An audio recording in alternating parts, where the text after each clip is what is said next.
Hello students, last time हमने Nernst equation का derivation study कर लिया था। ये हमारी नर्न्स्ट इक्वेशन थी E cell is equal to E naught cell minus R T upon n F l n Q. L n का मतलब क्या है, लोग नेचुरल, और क्यू का मतलब क्या था, रिएक्शन क्वेश्चन। ठीक है, बहुत सारी बुक्स में यहाँ पे एल एन के भी लिख दिया जाता है, वो इक्विलिब्रियम कांस्टेंट को शो करने के लिए, लेकिन जरूरी नहीं है कि हमारे पास यहाँ पे सब कुछ इक्विलिब्रियम में ही हो।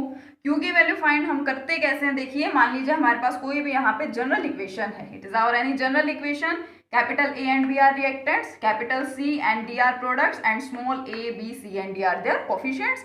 अगर ये इक्वेशन इक्विलिब्रियम में है तो हम क्या करते हैं, law of chemical equilibrium apply करते हैं और यहाँ से हमें इक्विलिब्रियम कांस्टेंट मिलता है K is equal to concentration of products raise to the power their coefficients upon concentration of reactants. ये हम स्टडी करते थे। लेकिन अगर इक्विलिब्रियम की बात ना करें, हो सकता है कि किसी एक पॉइंट पे इक्विलिब्रियम में कंडीशन ना हो, तो हम वहां पे क्या लेके चलते हैं, हम वहां पे Q को लेके चलते हैं। ठीक है, तो Q की वैल्यू यहाँ पे क्या आती है, जो कंसंट्रेशन है प्रोडक्ट्स की, concentration of products upon concentration of reactants. हम इस केस में इस तरह से इसको इजिली समझ सकते हैं। और देखिए इसके अलावा ई सेल क्या है, ई नोट सेल क्या है, आपको पता है, it is the EMF of the cell, it is EMF in the standard form और standard EMF of the cell. R का मतलब क्या है, गैस कांस्टेंट है। ठीक है, टी का मतलब टेम्परेचर, एफ का मतलब Faraday's, n means number of electron, it is log natural.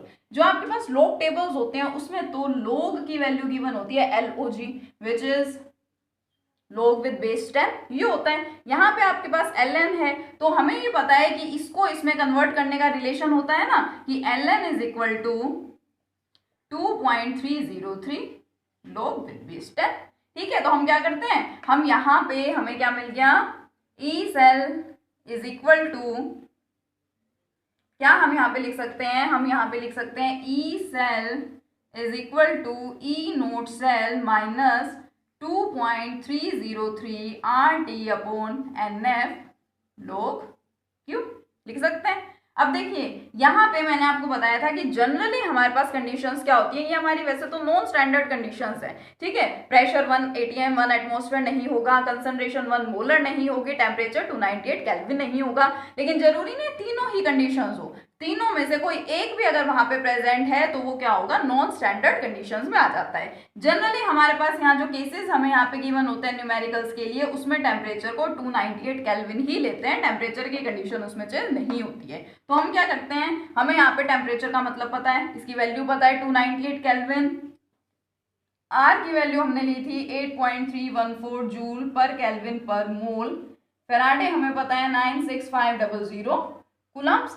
हम क्या करते हैं, इस इक्वेशन को और सिंप्लीफाई बनाने के लिए सारी वैल्यूज हम इसके अंदर पुट कर देते हैं। यहाँ पे आर की जगह ये पुट कीजिए, टी की जगह ये, एफ की जगह ये, क्योंकि जो एन है नंबर ऑफ इलेक्ट्रॉन्स वो तो अलग अलग इक्वेशंस में अलग अलग होगा। तो हम इक्वेशन हमारे पास क्या बन जाएगी, E cell will be equal to E naught cell minus, जब आप इन सबको सोल्व करेंगे, ठीक है, एन को छोड़ के बाकी सभी को जब आप सोल्व करते हैं, ये आपको याद करना पड़ेगा, वैल्यू क्या आती है 0.0591। ठीक है, आप लोग सोल्व करके देखना चाहें तो देख भी सकते हैं, बट रिएक्शंस में या न्यूमेरिकल्स में हम लोग डायरेक्ट इसका यूज करेंगे, इतनी कैलकुलेशंस नहीं करते हैं वहां पे। तो नेगेटिव 0.0591 इस टर्म को आप अच्छे से याद रखिएगा, अपॉन एन एंड लोग Q।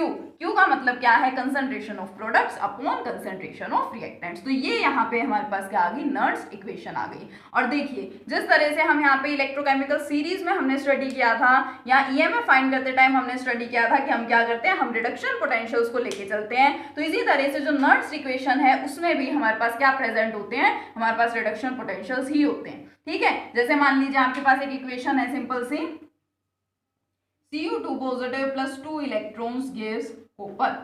इसके अंदर इस इक्वेशन में अगर आपको नर्न्स्ट इक्वेशन अप्लाई करनी है तो आप क्या करेंगे, यहाँ पे देखिए E cell will equal to E naught cell minus 0.0591 upon n का मतलब क्या होता है, नंबर ऑफ इलेक्ट्रॉन्स, कितने इलेक्ट्रॉन्स इन्वॉल्व हो रहे हैं यहाँ पे, 2 इलेक्ट्रॉन्स अपॉन 2 लोग कंसंट्रेशन ऑफ प्रोडक्ट्स, प्रोडक्ट कौन है यहाँ पे, सिर्फ कॉपर है, upon concentration of reactants, reactants में कौन रिएक्टेंट है हमारे पास, कॉपर आयन है। अब यहाँ पे एक चीज आपको और बता दूं कि अगर हमारे पास है pure, for pure solids, liquids और गैसेस, प्योर का मतलब क्या होता है कि हमें इस सॉलिड फॉर्म इस फॉर्म में गिवन है, मीन्स हमारे पास आयनिक फॉर्म में कुछ नहीं है, एटॉमिक फॉर्म में अगर हमारे पास सब्सटेंस गिवन है तो वहां पे उस सब्सटेंस की कंसंट्रेशन हमेशा ली जाती है यूनिटी, 1 मोलर उसकी कंसंट्रेशन ली जाती है, और फिर ये इक्वेशन कन्वर्ट किसमें हो जाएगी, E cell will be equal to E naught cell minus 0.0591/2, solve कर लेंगे इसको, log 1/, ठीक है। यहाँ पे आपको न्यूमेरिकल्स में क्या होता है, कंसंट्रेशन की वैल्यू गिवन होगी, इसकी वैल्यू गिवन हो सकती है, ये फाइंड करवा सकते हैं, या इसकी वैल्यू गिवन हो सकती है, ये फाइंड करा सकते हैं, ठीक है। तो ये हमारे पास क्या है, सिंपल सी नर्स्ट इक्वेशन है। नेक्स्ट लेक्चर में देखेंगे कि इसके न्यूमेरिकल्स किस तरह से सोल्व किए जाते हैं, ठीक है। Thank you.